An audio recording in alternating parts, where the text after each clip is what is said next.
안녕하세요. 저론 바이블 커멘터리 팀에 참여하게 된 이진수 신부입니다.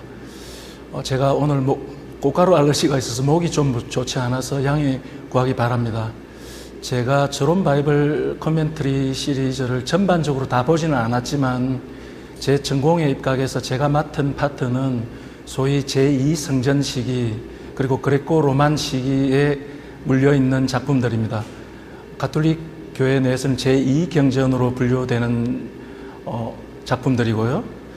이 작품들은 마카베오기 상하권, 도빗기, 그리고 에스테르기, 유딧기 이렇습니다. 그래서 전 세계사적으로 본다면 아시리아 왕국, 그리고 페르시아 왕국, 그리고 그리스 시대까지 이렇게 쭉 내려오는 것이고요. 작가들마다 견해 차이는 있지만 작품들이 배경은 아시리아 제국 배경으로 하고 있더라도 사실은 그레코 로만 시기에 물려있는 작품들이 많아요. 작가들을 좀 소개한다면 로버트 도란이라는 분이 마카베오기 상하본을 코멘터리를 달아주셨고, 그리고 존 앤드레스라는 분이 예수의 회원이신데 저명하신 분이신데 2022년에 작고하셨어요. 저도 개인적으로 친분이 있는 분인데 이분이 토빗기를 주석해 주셨고, 그리고 유딧기는 토니 크레이번이라는 분이 좀 독특한 분이 조금 이따 디테일하게 설명하겠지만 주석해 주셨고, 그리고 마지막으로 에스테르기는 아이린 노엘이라는 분인데 이분은 수녀님이세요. 도미닉 교회 수녀님이시고, 작자분들이 네 분 다 좀 다양한데 연령층도 좀 다양하지만 대개 연세가 다 많으시고 다들 은퇴하셨고, 이 말은 베테랑이에요. 남성 두 분, 여성 두 분으로 구성되어 있는데 마카베오기 상학은 코멘터리 달아주신 로버트 도란하고, 그리고 토빗기 코멘터리를 다신 존 앤드레스는 글쎄요, 가톨릭에서 성경 잡지를 본다면 대중성, 전문성 다 잡으면서 제일 지명도가 높은 게, 그래서 성사학자라면 누구나 다 거기에 아티클을 싣고 싶어하는 잡지가 캐톨릭 비블리컬 쿼터리라는 것입니다. CBQ라고 약자로 하는데 그 편집인이셨고 그리고 부편집인이셨어요. 그래서 가톨릭 잡지를 대표하는 이 CBQ 잡지를 이끌고 나가신 분이에요. 그래서 더 이상 설명할 필요가 없고요. 그리고 두 분은 다 초기 그리스도교 작품들, 그리고 유다교 작품들 중에도 그레코 로만 시기, 그러니까 헬레니즘 시기에 속하는 작품들을 왕성하게 소개했어요. 사장될 뻔한 작품들도 소개하시고 코멘터리도 직접 다시고, 그래서 그냥 인터넷 들어가서 검색만 하더라도 이분 작품들은 정말 다양하게 쏟아집니다. 이 두 분뿐만이 아니라 지금 소개할 여성 두 분도 공통 분모는 다 영미권이에요. 미국 학자들입니다. 그래서 방법론도 본다면 역사 비평학적인 방법론을 많이 쓰고요.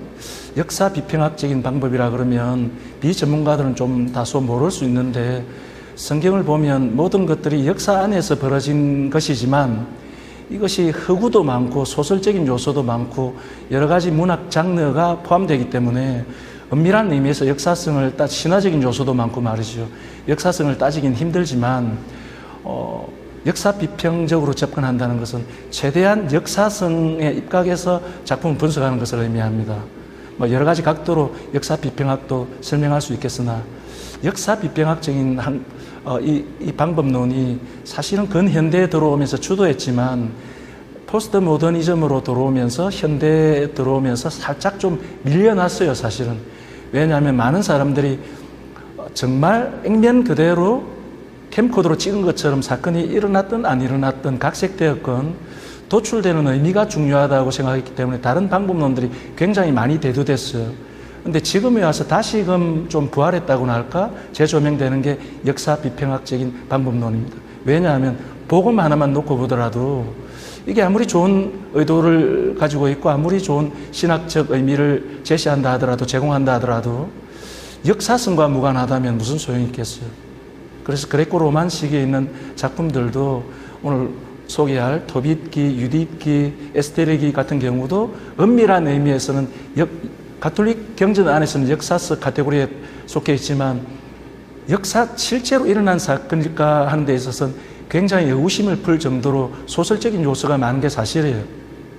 그럼에도 불구하고 이 주의 작업에 참여한 분들은 은밀하게, 최대한 은밀하게 역사 비평적인 작업을 했어요. 그래서 동시대 다른 인물들, 다른 배경에서 제시된 한 사건을 보더라도 다르게 제시된 기록들이라든지 이런 것들을 은밀하게, 그리고 수사본들이 많은데 그런 것들도 은밀하게 잘 분석하면서 바탕을 깔았습니다.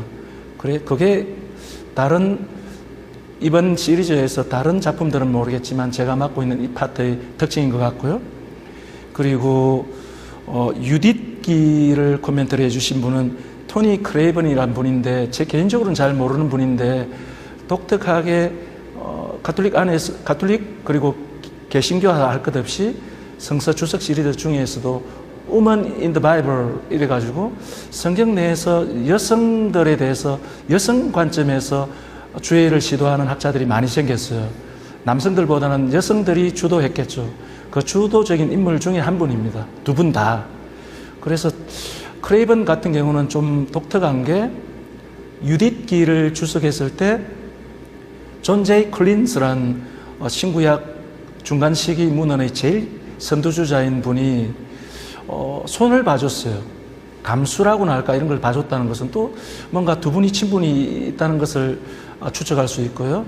그리고 학문적인 행보도 비슷하다고 볼 수 있죠. 크레이븐 같은 경우는 여성이라서 여성 시각적인 관점에서 유딧기뿐만이 아니라 시편을 위시해서 신명기 부분에 있어서도 두각을 드러내었고, 그리고 그레코 로만, 유딧기, 그리고 에스테르기 이런 것들을 다 주의를 하면서 특별히 예술 분야하고의 연관성 이런 것들을 굉장히 부각시킨 분이에요. 그래서 굉장히 다른 분야에서도 관심을 가질 수 있는 학자입니다. 그리고 아이린 노엘 같은 경우는 베네딕토의 수녀님이신데 에스테르기를 주의해 주셨고, 이분도 시편이라든지 그리고 다른 분야에 있어서도 정통한 분이세요. 어쨌든 여성 두 분이 제가 맡고 있는 파트에 참여하셨고, 그리고 남성 두 분이 있으시고, 한 분은 돌아가셨고 한 분은 굉장히 연세가 많으시고, 로베트 도란 같은 분은 40년생이니까 연세가 굉장히 많죠. 80대 중반 정도 되는 것이고, 아이린 노엘 수녀님도 연세가 많으시고 다들 베테랑인 것입니다. 가톨릭을 대표하는 잡지, 그리고 신구교를 넘나드는 잡지의 대표 주자로서 글도 많이 기고하셨고, 그래서 인지도가 벌써 증명된 분들이라고나 할까? 이런 분들이 제 파트에 있어서 주의를 해주셨고, 제가 이분 작품들을 쭉 보면서 방법론적인 차원을 떠나서도 새삼 느끼게 된 건 참 요즘식으로 이야기한다면 포스트 모더니즘적으로 많이 접근을 했다 이런 생각을 가집니다. 왜냐하면 이분들의 성향도 그러하지만 신구약 중간 시기, 그레코 로만 시기의 문헌들이 지금으로 친다면 포스트 모더니즘적인 요소가 많을 수밖에 없어요. 포스트 모더니즘도 여러 각도로 접근할 수 있겠지만 포스트 모더니즘의 특징은 국경이라든지 언어라든지 문화적인 장벽을 넘어서 하나로 융합된다고나 할까? 그래서 굳이 음식으로 생각한다면 옛날엔 레시피가 엄격하고 주요 레시피가 있으면 거기에 다 들러리 쓰는 이런 구도였다면 요즘 아메리카 대륙만 보더라도 제일 대표적인 음식이 샐러드 볼 같은 경우에는 각종 재료들을 있는 그대로 그냥 색깔을 다 살려서 같이 넣어버립니다. 그리고 사과가 들어가고 당근이 들어가더라도 사과가 사과 맛을 잊지 않죠. 그리고 당근은 당근의 맛과 풍미를 유지합니다. 그렇듯이 포스트 모더니즘도 그러한데 그레코 로만 시기도 그랬어요. 왜냐하면 전 세계적으로 큰 세력들이 큰 정신적인 버팀목을 지닌 뿌리를 지닌 문명들끼리 서로 만날 수밖에 없는 구도였다고나 할까? 마카베오기 상하군도 거기에 대해서 이야기하고 있고, 제가 다루고 있는 이 파트의 모든 작품들이 거기에 다루고 있어요. 아시리아 제국이기 때문에 제국 지하에서 다시 한번 유배를 가야 되고 거기서 여행을 떠나고 뭐 이런 이야기들. 그리고 페르시아 제국 아래에서 유다인들이 어떻게 쓸 자리가 없는데 자기네들 아이덴티티도 지키면서 제국의 문화와 조화가 되고 융화가 되기 위해서 누가 다리 역할을 해주는 사람이 필요하고 그게 에스테르 왕후지요. 굳이 비견을 한다면 구약 성경 내에서 요셉 성조의 비기일 수 있다고나 할까? 요셉 성조야말로 처음으로 유다 세계와 이집트로 대표되는 전 세상을 연결시켜준 인물이거든요. 그래서 신구약 중간 시기문헌에서 제일 부각되는 인물 중에 하나가 요셉입니다. 여성판 요셉이라고나 할까요? 그런 인물이 에스테르이고, 마카베오 가문 영주들도 마찬가지고, 마카베오 학원에 나오는 이름 모를 어미와 7 순교자도 마찬가지고, 모든 사람들이 유다교 전통과 다른 전통, 그리스 전통, 아시리아 전통, 모든 태클을 장악하는 전통이 서로 충돌해서 폭력으로 치닫기보다는 조화롭게 대화를 나누고 같이 섞여 들어갔다고나 할까? 거기에 관심사가 있었어요. 이 시, 그레코 로만 시기는. 그래서 단면한 과제가 약간 모양새나 출발 시점은 다르지만 포스트 모더니즘 시기하고 굉장히 맞닿아 있어요. 그래서인지 그레코 로만 문헌 안에는 굉장히 현대적으로 볼 수밖에 없는 요소들, 시대를 앞서 나가는 요소들도 많습니다. 이 걸출한 저자들이 주해를 하면서 역사 비평학적인 방법론에만 머무르는 게 아니라 다양하게 성경 내에서도 어떤 장면들하고 매칭이 되는지, 그리고 현대사회에 와서도 어떤 의미를 줄 수 있는지, 이런 것들을 다 총망라하고 있어요. 그래서 적극 추천드리는 바입니다. 끝으로 저도 부족합니다만 전공이 이쪽인지라 이 시리즈를 건강할 수 있게 되고, 그리고 저런 바이블 코멘터리 팀에 합류하게 된 것은 영광으로 생각합니다. 그래서 저에게 이 걸출한 저자들이 주의한 것에 제가 또 하나 의견이라고나 할까 더 덧붙일 게 있다면 한 페이지라도 좋으니까 덧붙이라고 했어요. 그래서 제가 감히 덧붙였어요. 왜냐하면 제 색깔도 좀 입히는 것도 저한테도 의미가 있을 수 있기 때문입니다. 제 역시 이 분야에 몸을 담고 있고, 그래서 새삼 느끼는 건 신구약 중간 시기 문헌들, 제2 성전 시기 문헌들이라는 것은 구약 성경과 신약 성경을 이어주는 가교라고나 할까요? 그래서 굉장히 포스트 모더니즘적이에요. 그리고 실질적인 의미에서 볼 때 영미권에서, 특히 유다인들이 많이 자리 잡고 있는 영미권에서 이 분야의 학자들이 많이 나오는 이유는 실질적인 필요에 있습니다. 여러분들 알다시피 영미권은 개신교가 주도하고 있는데요, 유다인들이 또 그것에 못지않게 정신적인 지주가 되어주고 있어요.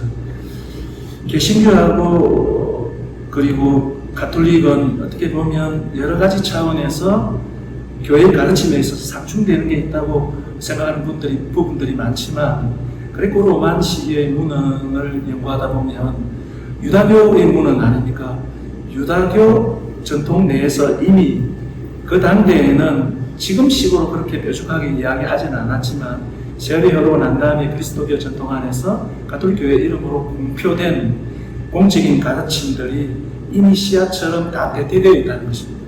그런 것들을 그저 가톨릭 역사 안에서 자생적으로 자구적으로 생긴 것이 아니라 유다교 전통의 뿌리를 두고 발전되어 온 것이라는 것을 밝힐 수 있기 때문에 유다교하고의 관계도 새롭게 정립될 수 있고, 그리고 개신교도 그런 게 성경에 어디 있냐고, 너희들 전통 안에서 그냥 자의적으로 생긴 게 아니냐고 치부할 수 있는 가르침들도 어필이 될 수 있다는 거예요.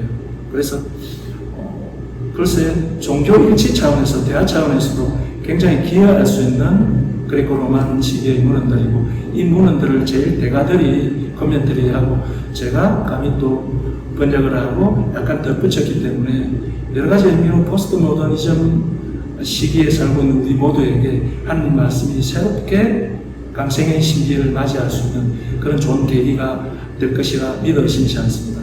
고맙습니다.